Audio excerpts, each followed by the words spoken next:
Hey guys, this is Stu. Just thought I'd do another inbox review. Rather than the old Second World War classic stuff, this time I've actually done a fairly sort of modern tank. It is, of course, Tamiya's Iraqi T55 Enigma. These were basically upgraded tanks that were ordered in from Russia and Romania and some of the Soviet states, or the former Soviet blocs, by Iraq in 1981. And then during the course of 1984, I think a lot of them were actually basically upgraded with this protective armour that you see on the sides here. And the only action they were used in was at the Battle of Khafji, when the Iraqi forces invaded this part of Saudi Arabia, although when they encountered the Allied forces, the coalition forces, they endured heavy losses. And one or two examples were exported to the United States, and in fact a couple over here. And if you go to Bovington Tank Museum, there's an example that you can see there. It is an unusual subject, and the reason I got this kit was basically because there's been a heavy feature on obviously the coalition forces, and this is the only one that I think to me have done on the opposite side, so hence the interest, and also with the figure of the tank commander there. Hence why I got it, really. Anyway, without further ado, what I will do is just go run through the kit itself. As you can see, you've got the familiar white box art on there of the actual Enigma with its protective armour, as you can see here, and then at the side you've got the commander with his binoculars, obviously looking out for any enemies, etc.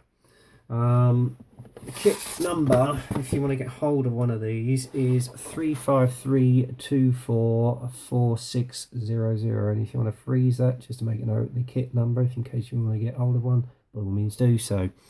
And as it says here, you've got a figure included. Okay, and then on the side of the box you've got an illustration of the completed kit. Okay, and an overhead view of the actual tank itself.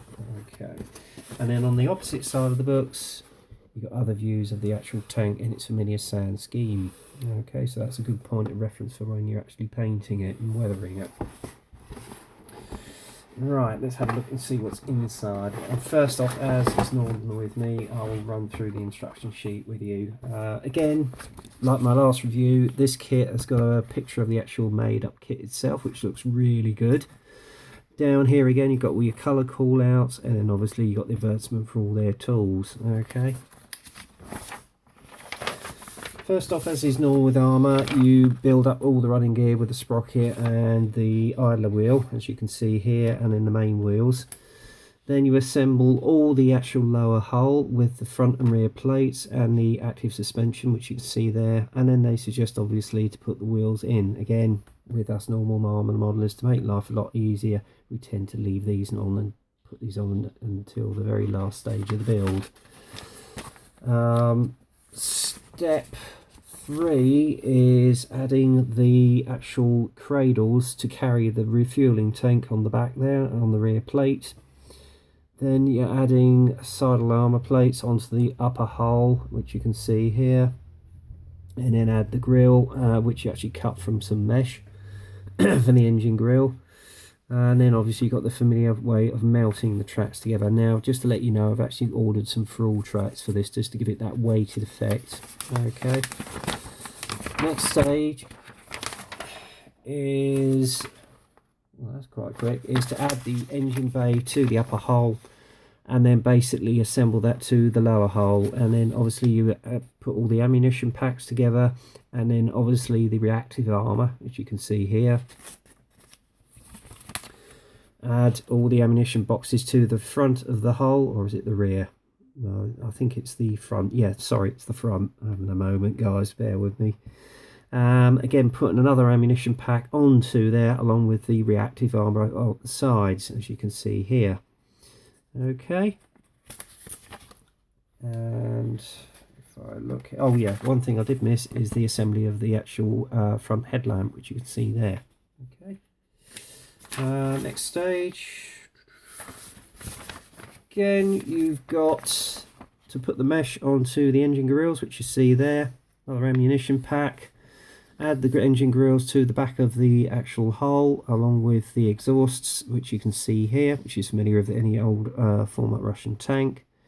And then it just says yes in the angle that some of the frame goes on the back cradles. Then you basically build up the fuel tanks, add them onto the back with the fuel cradles.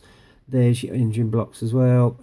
Was that your engine tanks? Yeah, the engine tanks there. Add the ammunition box to the top of the exhaust, as you can see here.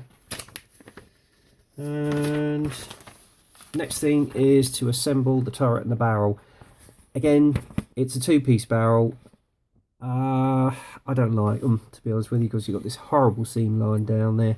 So I've actually ordered a metal RB barrel, okay?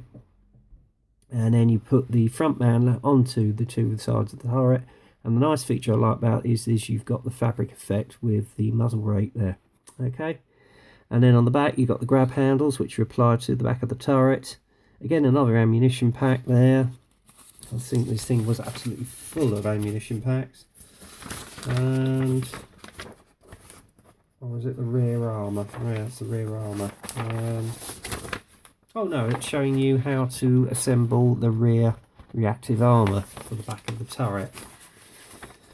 Then you add the side plates onto the turret along with the rear reactive armour. And it's the assemble of the actual searchlight, and that must be the viewfinder there. Add all the accessories to the turret, to include these two grab handles. And what's the next stage? Is the assembly of the anti-aircraft machine gun, which you see, which sits on the top of the commander's cupola there. Then you just apply the turret to the tank, and there's a colour guide to the commander's figure, and that's it, virtually done. Okay, now there isn't a colour guide, but I would assume it is a sand colour. I think the colour in question is, hang on if I have a look here, let's go back to the beginning of it. Is XF57, which is buff, so that's quite an interesting colour scheme. Again, I suppose you could do some streaking effects, etc., just to give that weathered look. Okay, but all again, it looks a simple, quite complex, well, I wouldn't say it's a complex build, but quite a simple build. Anyway, first off we'll have a look at the components of the kit. First off, we've got the turret, and the thing I like about this is that they've actually got the texture of the turret on a slip surface there, which you can see in the light. That is beautifully produced, and I love it, I really do. Very subtle, but absolutely crisp as anything, and even the hatches, beautifully crisply made. Okay, and yeah, I'm quite impressed with this kit actually, and I know it's had a good few reviews, so there you go. Then the next sprue I want you to have a look at is obviously the commander's figure. The detail on his tunic and his uniform is beautifully caught, and again with the head, it's beautifully sculpted, as you can see there. Okay, and then obviously you've got the ammunition packs and the reactive armour, which you see here. Again, you can basically put that down with a lovely wash and weather it. Okay, and then obviously the side reactive armour to go to the sides of the hull.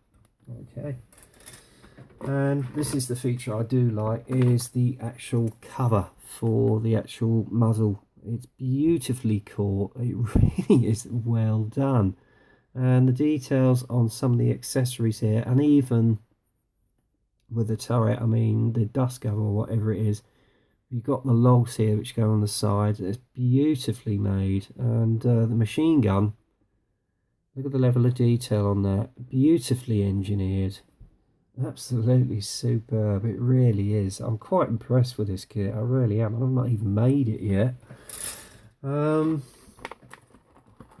Then you've got the lower hull here, lovely detail on that, beautifully crisply produced. What am I on about? But it's beautiful, really well done there, guys. It really is beautifully made, and the upper hull again is beautifully produced, as you can see here, with the engine grills.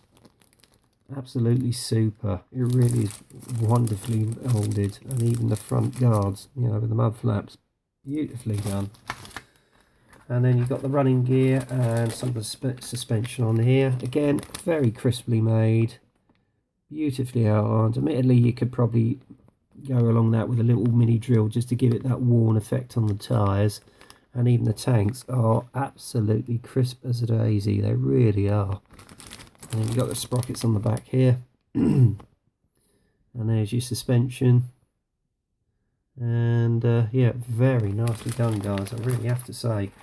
And oh, hello, you've even got a driver's figure, so I should imagine you've got the option of having the driver there as well. So there you are. Again, the level of detail on the figure is absolutely ruddy awesome.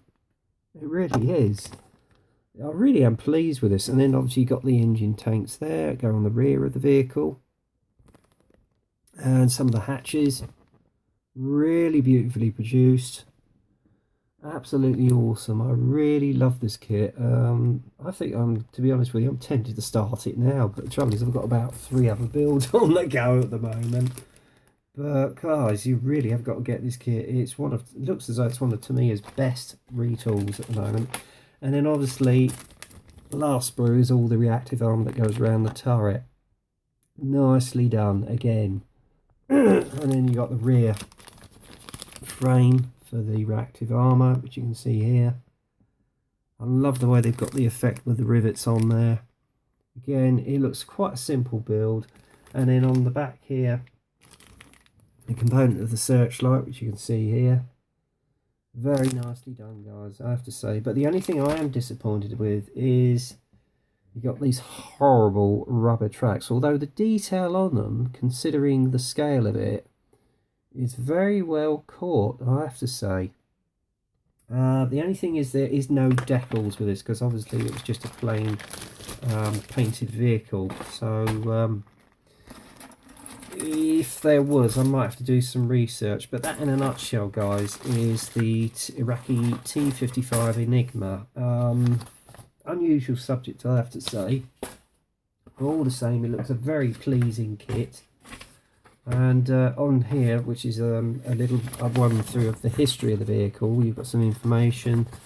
There's a photograph, I think, of the one that's kept at Bovingdon, and then you've got a guide here as to all the components to the tank. So there you go.